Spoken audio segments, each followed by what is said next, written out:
ओम नमो ओंकारेश्वर देवताय नमः.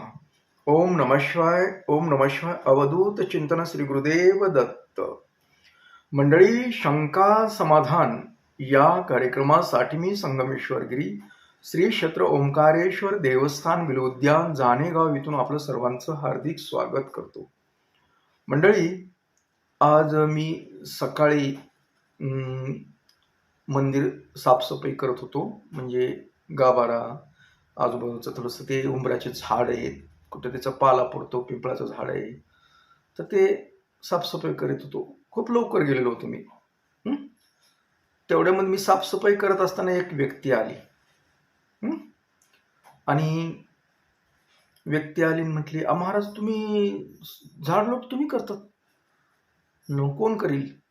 अहो, माणूस नुसतं लावायचा, काय करायचं? आता महाराज म्हणजे तुम्ही पूजा करणार का साफसफाई करणार? म्हणून मी पूजा बी करणार आणि साफसफाई बी करणार म्हणलं. नाही पण आता तुम्ही वरचीवर कुठवर करणार आहेत असं तसं मला गप्पा मारायला मी झाडतच होतो. पण तो बिचारा काय म्हटला नाही की थांबा मी घेतो झाडू, मी पण झाडू लागतो इथं, कारण परिसर फार मोठा आहे. झालं. पण त्याच्या बोलण्यातून मला काही गोष्टी आठवल्या पूर्वीच्या, 10-12 वर्षापूर्वीपासूनच्या, त्या आतापर्यंतच्या. तर तेवढ्या म्हणजे त्यावेळेस काही एवढा काही परिसर मोठा नव्हता, काही नव्हतं, साधं सिंपलच होतं थोडंसं. पण सुरुवात म्हणजे सहकार्याची, आणि सहकारी मला सहकार्य करण्यापेक्षा त्यांचाच मला इंतजाम करावा लागायचा.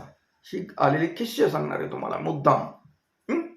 कारण प्रत्येकाला जमत नाही. तसं माझ्या बाबतीत काही लोक सट होत नाहीत, कारण माझा स्वभाव वेगळा आहे. मला ते श्रद्धाळू लोक लागतात, श्रद्धा असणारे. स्वार्थी लोक चालत नाहीत. हे सगळ्यात मोठा माझ्यातला दोष. म्हणजे आपण ज्या ठिकाणी काम करतोय ना, देवापाशी काम करतो, देवावर पूर्ण विश्वास असला पाहिजे, देवाविषयी प्रेम असलं पाहिजे, म्हणजे काम चांगलं होतं. तुम्ही कामगार म्हणून जर करत असाल ना, तर मग थोडंसं अवघड वाटतं मला. त्याच्यामुळं ह्या 10-12 वर्षात अनेक लोक मी बदलली, सहकारी म्हणजे काम करायला थोडीशी फार. पण मला कुणी असं काही सापडलं नाही आतापर्यंत बी की त्याची खूप श्रद्धा आहे म्हणून तो काम करतोय. नाही. तर सुरुवातीच्या काळात काय झालं, पूजा की बाबा पूजा करण्याकरता एक म्हणजे पूजाचं सगळं करू लागण्यासाठी एक म्हणजे मनुष्य बघितला मी. म्हणजे एक जणांना सांगितलं की म्हणले हे तुम्हाला सहकारी म्हणून राहू द्या, चांगला माणूस आहे. तर सुरुवात स्टार्टिंग त्या माणसापासून झाली पूजा अर्चा करण्याला. कारण मी त्याला सांगितलं की बाबा आपली 6 वाजता आरती झाली पाहिजे त्यावेळेस, असा नियम आहे आपला, म्हणजे माझा. तर मी इकडून समजा 5:30ला सगळं तयारी करून घरी येऊन निघायचो. आणि हा माणूस मला वाटेतच भेटायचा. त्याची आंघोळ बी झालेली नसायची आणि काहीच नाही. मी तिथं मंदिरात पोहोचलो तरीही आलेला, त्यानं आंघोळ नाही, काही नाही. आणि तिथून पुढे त्यानं आंघोळ करायची तिथं मंदिरातले पाण्यानं तिथं. तोपर्यंत माझं बरंचसं काम उरकायचं. मी राहू दिलं 4-8 दिवस. मी बघितलं त्याचा आकार. अरे मी 2-3 वेळेस सूचना दिली त्याला मी की बाबा आपल्याला 6ला आरती झाली पाहिजे. सूर्यास्त आपलं सूर्य उदय होण्यापूर्वी आपली पूजा वगैरे होऊन आरती झाली पाहिजे, म्हणजे चांगलं वाटतं जरा फ्रेश. आणि सूर्यास्ताच्या वेळेस झाल्या की लगेच संध्याकाळची आरती, हे आपला नियम आहे म्हटलं. पण तो संध्याकाळच्या आरतीला तर बी हजर होईना गेला. काही दिवस राहिला, काही. अरे म्हणले काय प्रकार आहे, आपण माणूस कशाला ठेवलाय हा, की वेळेवर पूजा अर्चा होण्यासाठी. मग त्याची पूजाचं बघितलं तर त्याचं लक्ष वेगळंच असायचं. मंत्र बोलायचा एकीकडं आणि बघायचा एकीकडं, शांत चित्ताने. हे मला ते काही गोष्टी खटकल्या. कारण बऱ्याच वेळेस काय सोमवारचे जे समजा अभिषेक वगैरे असायचे ना, मग मी त्याला अभिषेक करायला व्हायचो आणि मी इकडे इतर एक गोष्टी करत बसायचो. तर ते मोबाईलमध्ये बघायचा, इकडेच बोलायचा, हे असं करायचा, तर त्याची पूजा मी एकदा बघितलं. म्हणलं काही दुखवायचं नाही, काय नाही. मग म्हणलं तुमच्याच्यानं उशीर होतोय म्हटलं, आता आपण मी माझा मीच करत जाईन म्हटलं. आणि त्या व्यक्तीचा विषय टाकून दिला सोडून. म्हणजे त्यानंतर काय झालं की मग मला ते सगळंच करून मग अजून एक मला एक व्यक्ती माझ्या ह्याच्यात आला, थोडा माझ्यापेक्षा वयस्कर. आणि एक दिवशी दुपारी मंदिराकडे आला, रडायला लागला, असं तसं घरगुती प्रॉब्लेम काही सांगितले त्यानं, की काय सून बघत नाही, लक्ष नाही, असं तसं. मग तर मग मला वाटतं कुठेतरी देवापाशी राहावं, तुम्ही राहू दिलं मला, मी तुमचं इथलं काम करेल, झाडलोट करेन वगैरे वगैरे वगैरे. म्हणलं आता म्हणलं पण झाडलोट करायला एवढं कुठं आपलं एवढं आहे. नाही नाही, मला तेवढं देवाच्या पायरीपाशी राहू द्या, असं तसं. म्हणलं मग तुमच्या आता खाण्यापिण्याचे तर मी माझंच जरा अवघड आहे म्हणलं, मी स्वतःच माझं मी करून खातोय, तुमचा कसा मेळ लागायचा, मग तुम्हाला स्वतःला येतंय करायला. म्हणलं नाही, आपल्याला तेवढं कुठं जमतंय, पण तुम्ही जे करता तिथेच मी खात जाईन. बरं म्हणलं जाऊ दे, आता असं आहे, ठीक आहे, दुःखी माणूस आहे तो, जाऊ द्या, आपल्याकडून बी काहीतरी सहकार्य होईल. म्हणलं काय करायचं, सकाळी मस्त लवकर उठून साफसफाई करत जा, फुलं वगैरे बेलपत्र हे सगळे तोडून एकत्र आणून जा. त्या पूजाचं नाही त्याला सांगितलं, तुमच्याकडे ही परिसर साफ करायचा आणि पूजेचं साहित्य सगळं गोळा करून ठेवायचं, हे तुमच्याकडे काम. आणि दिवसभर कुणी आलं गेलं तर फोन लावायचा.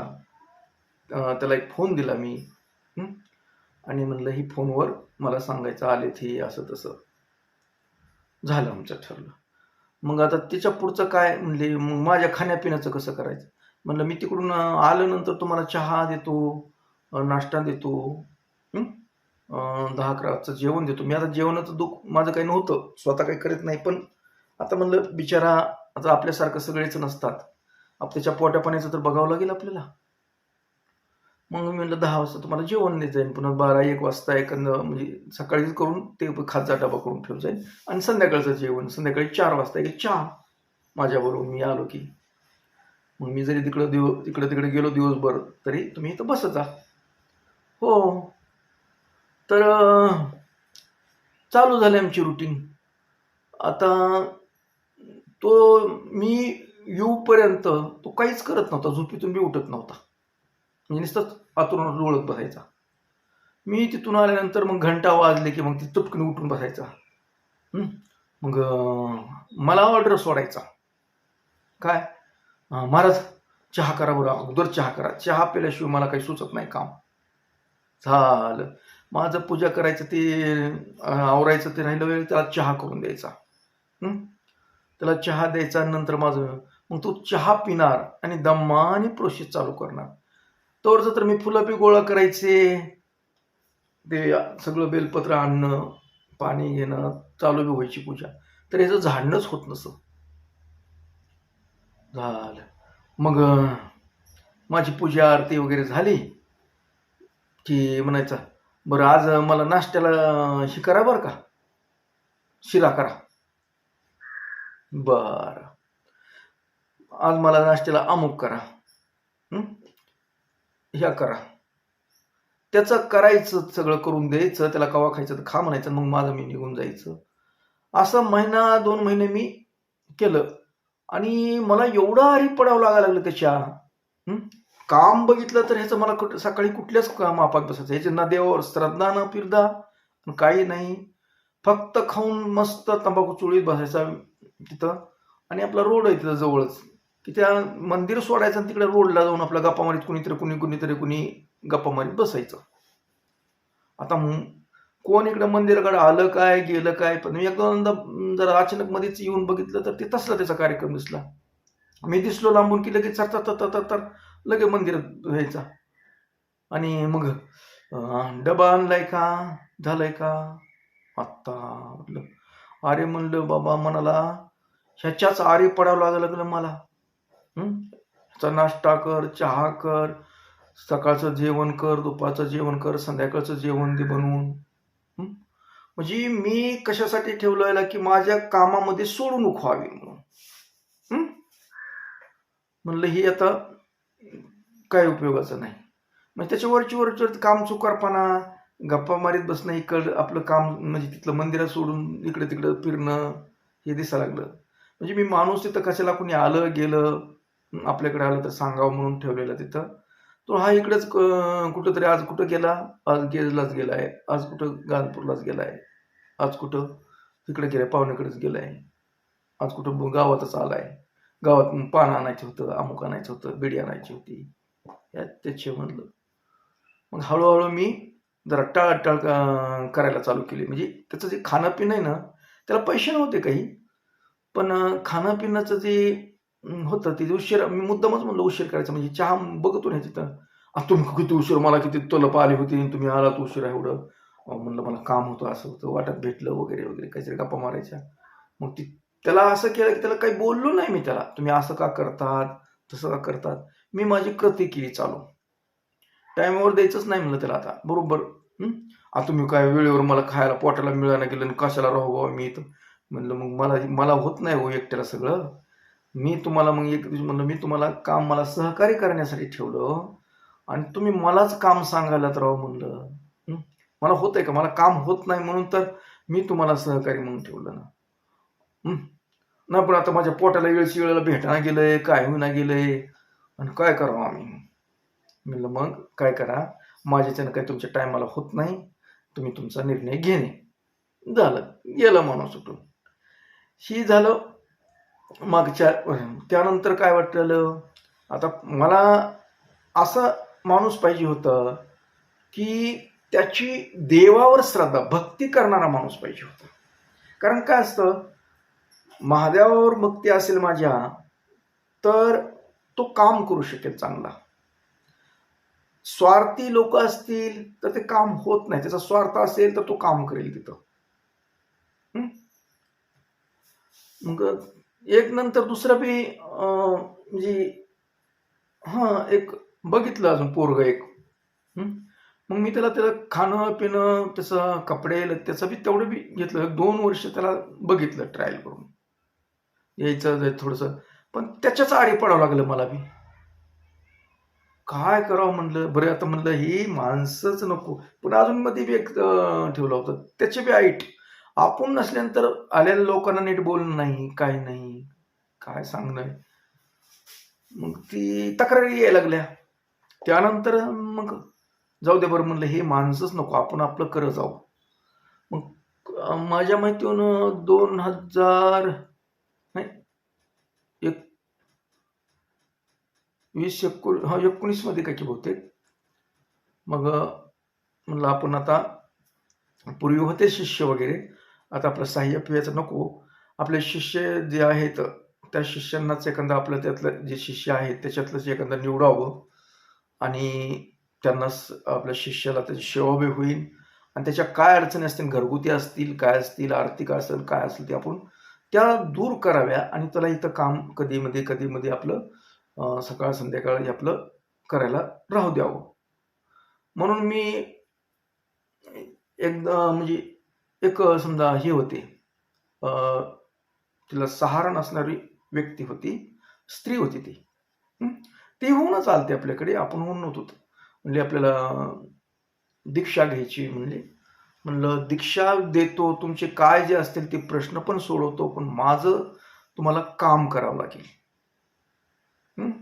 काय काम करावं लागेल तर इथं माझं वैयक्तिक नाही काही जास्त, पण इथं तुम्हाला देवाचं सहकार्य येतं. ही देवाची भांडी असतात, देव म्हणजे गाभाऱ्यातले ते साप आहे, ते गडू येतं, ताट येतं देवाची, ते दररोज साफ करत जा. नाहीतर 2 दिवसाला 3 दिवसाला येऊन साफ करणे. म्हणजे तुम्हाला देवाची सेवा, दीक्षा देतो पण देवाची सेवा करायची. तुमचं काय अडचणी असतील तुम्ही तुमच्या अडचणी मी सोडवतो, पण करत एवढं हे तुमच्याकडे काम. आणि तुम्ही जर नीट व्यवस्थित राहिलात तर मी तर दीक्षा दिल्यानंतर म्हणजे कायमस्वरूप झालं म्हणलं. कायमचेच तुम्ही आहेत. म्हणजे मी आहे तोपर्यंत तुम्हाला समजा मी शिष्य म्हणून बी आहेत आणि जमलं तर मी त्यांना वचन बी दिलं की बाबा मुख्य शिष्य म्हणून राहताल. कारण मग मी माझ्या गैरहजेरीसुद्धा इकडं कुणी आलं गेलं याचे आलं चहा पाणी करणं वगैरे कुठं काही असेल त्या गोष्टी पण करावं लागतील तुम्हाला. म्हणजे आपलं चलत राहील आणि तुमचं बी समजा घरगुती जे आहे अडचणी काही किराणा मिराणा काय तुम्हाला काही आणायची गरज पडणार नाही. मी तुम्हाला देत जाईल म्हटलं. पण म्हणजे तुमचे जे काय दुखणे भाणे काय असतील त्याला खर्च, पण तुम्हाला वेळ जितका जास्त देता येईल तितका देतो. तुम्ही इतर जी गोष्टी कामं करता त्याच्याऐवजी देवाच्या हितलं करा तुम्ही. होकार झाला. मग काही जोवर त्यांना गरज होती माझी, जोवर त्यांची आर्थिक बाजू काही होती कमकुवत, त्यावेळेस मी माझ्याकडून खूप सहकार्य झालं. त्यांनी मी काम थोडंफार करायचे, पण मला श्रद्धा अशी आहे असं वाटणं गेलं. ते तितक्या पुरतं व्हायचं. पण जाऊ द्या म्हटलं, आपण काम करावं ह्यानी. आता देवावर थोडीफार कोणाची आपल्यासारखी सगळ्यांची श्रद्धा असते असं नसतं. प्रत्येक आपल्या स्वभावासारखेच असतील असं नाही. असं समजावं त्याच्या त्याच्या. मग शेवटी त्याच्यातून आपल्यात काय फरक आहे. आता आपण शेवटी महाराजाचं आहेत, ते शिष्य आहे, त्यांना थोडंच आपल्या एवढं जमणार आहे. तर असू द्या म्हणलं. पण हे काम करत केलं वर्षे 2 वर्ष आपलं कधी-मधी येऊन आपलं करायचं सहकार्य आपलं चालायचं. जोपर्यंत त्यांची परिस्थिती जरा कमकुवत होती तोपर्यंत समजा महिन्याला येऊन अमावास्येच्या अगोदर येऊन नीटनेटकं वगैरे करणं हे चांगलं मग चाललं होतं, सुरळीत चाललं होतं. मग जसं जसं त्यांचे लेकरं जोवर लहान होतं तोवर त्यांनी ॲडजस्ट केलं. लेकरं मोठे झाले थोडेसे करायसारखे इकडं तिकडं की मग ह्यांनी चाळे करायला चालू केले, टाळाटाळी करायला चालू केली. मग ते आमच्या लक्षात येतं तसलं की आता काम झालं यांचं, काम भागायसारखं झालंय. आता माणूस जोपर्यंत गरज होती तोपर्यंत आपल्याशी प्रामाणिकपणे काम केलं, हे झालं. आता गरज वाटाणा गेली त्यांना. मग लक्षात आल्यानंतर आम्ही बी हळूहळू थोडंसं आणि मग एक दिवशी बोललो. म्हणजे आम्हाला थोडासा राग आला कारण माझ्या टायमिंगला ते आलं नाही म्हणून. इथं तर काम पडलेलं. मी फोनवरच सांगितलं, अहो तुम्हाला मी आत्तापर्यंत तुमची सगळी व्यवस्था केली काय आणि इथं काम आहे, ते कामाला जर तुम्हाला येता येत नाही तर काय म्हणून तुम्हाला आता सहकार्य करायचं हो म्हटलं. जरा फटाफट बोललो मी. माझ्या उपयोगाला नाही तुम्ही, टायमाला उपयोगाला. पुन्हा येऊन काय उपयोग असतो. गरज आहे तेव्हा येणं गरजेचं असतं म्हटलं. आणि मग काय नाही, ते फोनवर बोलल्यानंतर मग ते बी येणं नाही बाणं नाही सोडून दिला. ते शिष्य बी गेलं, म्हणजे शिष्य होतं, गुरुचं बी संपलं नातं. म्हणजे हे लोक आहेत ना, फक्त काय करतात, माझ्या लक्षात आलं की ही लोक फक्त स्वार्थ साधतात. माझा अनुभव या. त्यानंतर बी एक लेडीज म्हणलं, पण पुन्हा मी आता अपेक्षा कमी केल्या मी की मला फक्त आता काय म्हटलं, हे शिष्यापैकीच निवडायचं म्हटलं. कारण त्याला आपण दीक्षा दिली, शिवमंत्र दिलाय, म्हणजे तो आपलं भक्तीचं नातं आहे ही, आणि त्या भक्तीमुळे ती देवाची सेवा करू शकेल. अशासाठी मी तशीच म्हणजे जी का आधार नसलेली स्त्रीची निवड केली. जास्त म्हणजे नातलागाने दूर केलेलं असे ही, तिला सहकार्य नाही कुणाचं काय नाही. त्याने बी काही ठराविक कालावधीसाठी दाखवलं सहकार्य, पुन्हा त्याने बी विषय तसाच चालू केला. स्वार्थ, म्हणजे त्यांचं काहीतरी महत्वाचं काही काम गोष्टी ते झाल्यानंतर जोपर्यंत त्यांना गरज होती आपली, समजा बऱ्याच गोष्टीची, समजा काही त्यांच्या घरगुती काही प्रॉब्लेम होते, ते प्रॉब्लेमसाठी फक्त आपल्याकडे मग गप्पा गोष्टी करून मला विचारून घ्यायचं, असं करायचं का तसं करायचं, मग तसं करायचं. मग मी खरं पाहिलं तर मी खूप त्यांना सहकार्य केलं त्या व्यक्तीला, की समजा त्याची काय गोष्टी होत्या, पैसा टिकवण्याचे मार्ग सांगितले, पैसा कसा जपून ठेवायचा, पुढे भविष्यात किती गरज आहे, अगर काय घ्यायचं तुम्ही हे घ्या त्या घ्या, पैसा असा असा वापर करा. त्यांच्या पैशाचेच आपण काही नाही दिलेलं, पण त्यांच्याच नीटनेटकं नियोजन. अगोदर पैसेच राहत नव्हते. सिस्टीममध्ये मग ती जरा परफेक्ट बनली. आर्थिक परिस्थिती चांगली सुधारली तिची. म्हणजे झालं. आणि मग त्यांनी बी टिच्चव करायला चालू केलं. मग त्यांनी बी थोडे नाटकं करायला. मग आपल्याला म्हणजे आपण जे काही गोष्टी सांगितल्या की ऐकायचं नाही, अगर दुर्लक्ष करायचं, ह्या लगेच आम्हाला लक्षात येत होता. जोपर्यंत त्यांची श्रद्धा होती आणि सुरुवातीला पूजावरच्या अगर हे नियमितपणे घरी करायला सांगितलेलं करायचे वगैरे, फोटो बी टाकायचे, पूजा केलेल्याचे, मंत्र वगैरे केलं, सगळं वह्या लिहून दाखवायचे, हे सगळं. तोपर्यंत आमचं सगळं चाललं. पुन्हा हळूहळू त्यांच्या डोक्यात दुसरा देव घुसला. म्हणजे घुसला आणि मग त्यांचे ते व्हॉट्सअपला स्टेटस वगैरे दिसायला लागले, स्वामी समर्थ, कुठं दुसरंच काही राधा कृष्ण वगैरे वगैरे. आणि मग मंत्र बी आमचे गेले पळून.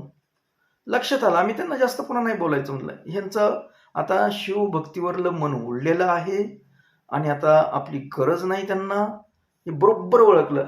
न भांडण, फक्त सांगितलं स्पष्ट बोलून की तुमचं आता मन भक्तीकडे नाही राहिलेलं, आता तुम्हाला दुसरे दिवस सुचायला लागलेत. की फक्त तेवढंच कारण मला जाणवलं. आणि त्यांच्या समजा वागणुकीमध्ये हे बी फरक पडला. समजा वागणूक मला काही आवडले नाहीत बाहेरली, त्याच्यातून बी मला काही गोष्टी जाणवल्या. बऱ्याच वेळेस फोन आल्यानंतर बाजूला जाऊन बोलण्याचं, अगर कुठं थोडंसं आवाज लक्षात येतं, माणूस नुसतं त्याच्याकडे बघितलं की त्याचे काय चाळे चाललेले हे कळतात, लक्षात येतात. अगर बोलण्यातून जातं, अगर ते लक्षात आलं की जरा ही थोडंसं लाईन बदलायला लागली, आम्ही त्यांना बी मग थोडं दुर्लक्ष केलं. अशा रीतीनं म्हणजे लोक आले आपल्याकडे आणि गेले. खूप वर्षे, 6 महिने. मग आता मध्ये बी मी एक पुरुष म्हणलं, यंग पोरगट, जरा थोडंसं 30-32 वर्षाचा पोराचा बी दीक्षा वगैरे बघितलं. त्याचं बी ती मी माझे नियम कसे येतात, आता तुम्ही मंदिरात आलं ना, तुम्ही सुद्धा पूजा करा. मी केली तरी तुम्ही पूजा करा. पूजाची सवय लागली पाहिजे. मंत्र जप करा. ह्या गोष्टी करा ना तुम्ही. शिवभक्ती, तुम्ही माझे शिष्य आहेत ना, तर मी गुरु आहे, तर मी सांगितलेली पूजा तुम्ही करावं लागेल. शिवपूजा करावं लागेल. नाही तर पाणी तरी वाचा ना, त्या ओम नमः शिवाय नमः, ओंकारेश्वर देवता, असं पाणी तरी धार ना त्याच्यावर. ते पूजा बी करायचं नाही, आपलं दुर्लक्ष केलं, जुगडू काहीतरी करायचं आपलं. ते बी लक्ष. मग ते हळूहळू मला ते राहिला. नका काम केलं, पूजा तरी करा ना तुम्ही माझ्या समोर तरी. घरी काय करतात डोंबलं मला काय माहित नाही, पण म्हणजे दाखवायचे एक, करायचे एक, त्यांची भक्तीच नाही जाणवायली आपल्या शिवावर, तर मी जवळ का करायचं ह्यांना? ते अजून दुसऱ्या बी एक पुरुषाचं तसंच झालं. इकडे गप्पा तर देवदिकातल्या मारायचा, सगळं करायचं. आणि मी म्हणलं तुम्ही सकाळची पूजा वगैरे लवकर करून घेता, म्हणजे मी आल्यानंतर माझं मी करीत जाईल. पण ती 10-20 दिवस केलं की काय नाही, मग ती आहे तसंच, काय नियमाच्या बाह्य, काही नाही. ते सगळं मन कंटाळा आला मला की लोक आपल्या कामापुरतं फक्त वापर करून घेतात, यांची भक्ती वगैरे काही नाही.